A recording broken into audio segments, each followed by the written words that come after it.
రాష్ట్రం దివాలా తీసింది, మా రాష్ట్రం క్యాన్సర్ పేషెంట్ అయిపోయింది, మా రాష్ట్రం సంకనాకిపోయింది. నేను ఢిల్లీకి పోతే నాకు ఎవడు అపాయింట్మెంట్ ఇస్తలేడు, నన్ను దొంగ లెక్క చూస్తారు.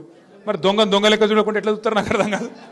ఇంకొక మాట అంటుండు, అపాయింట్మెంట్ ఇస్తలేరండి నాకు, ఆడ పోతే చెప్పులు ఎత్తుకపోతాడని అపాయింట్మెంట్ ఇస్తలేరంట. ఇక గిట్లా మాట్లాడినాక ముఖ్యమంత్రి ఎవడన్నా వస్తాడా కొత్త గీడికి? ఉన్న కంపెనీలు పారిపోతాయి తప్ప ఎవడన్నా కొత్తోడు వస్తాడు. ఇక గిసొంటి వాడు అంటే అభివృద్ధి చేస్తాడు. రేపు షేక్పేటకు ఈయన కాడనే రూపాయి లేదు. తెలుగులో సామెత చెప్తారు చూడు, మింగ మెతుకులేదు కానీ మీసాలకు సంపెంగ నూనె పెట్టిండట వెనకకెవడో ఓ గట్ల.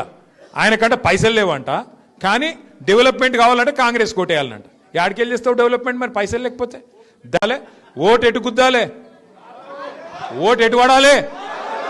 కారు గుర్తే పొరపాటున మళ్ళీ హాత్ పార్టీ కొట్టేస్తే మళ్ళీ హాత్ ఇస్తారు. ఇక పువ్వు పార్టీకి ఇస్తే ఇక మీకు తెలుసు, అది పూజకు పనికిరాని పువ్వు. అది అర్థమైందా?